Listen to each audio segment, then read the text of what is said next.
প্রথম ফোনটা আসে 2:54 নাগাদ, 2:53 নাগাদ। তখন আমার লাইনটা বিজি ছিল, মিস কল হয়ে যায়। পরে একটা ফোন, পরে আবার সঙ্গে সঙ্গে আবার ফোন আসে। আমি অপর প্রান্ত থেকে কোনো উত্তর পাই না। আমি হ্যালো হ্যালো করতে থাকি। ঠিক সঙ্গে সঙ্গে আরেকটা ফোন আসে।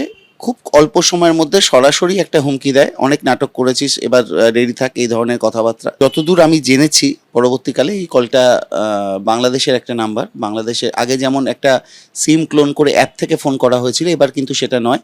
এবার সরাসরি বাংলাদেশের একটা নাম্বার থেকে আমাকে এই হুমকি কলটা আসে।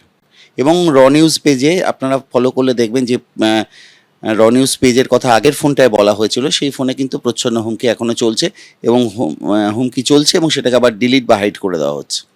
তিলোত্তমার কথা ছিল, এখন আর তিলোত্তমার কথা প্রসঙ্গ আসে না। আগে অন্যান্য অনেক মানুষকে জড়িয়ে বলা হয়েছিল, এখন আর তাদের প্রসঙ্গ না, এখন সরাসরি হুমকিটাই দেওয়া হচ্ছে। নামটাকে উচ্চ রেখে বাকি যা যা বলা হচ্ছে তাতে বুঝে নেওয়া যায় যেটা সেটা কাকে বলা কাকে উদ্দেশ্য। আমাকে, অবশ্যই আমাকে। তারপরে আমি মাননীয় নগরপালের সাথে কথা বলি, তিনি আশ্বাস, অবশ্যই দোষীরা ধরা পড়বে এই আশ্বাস তিনি দেন।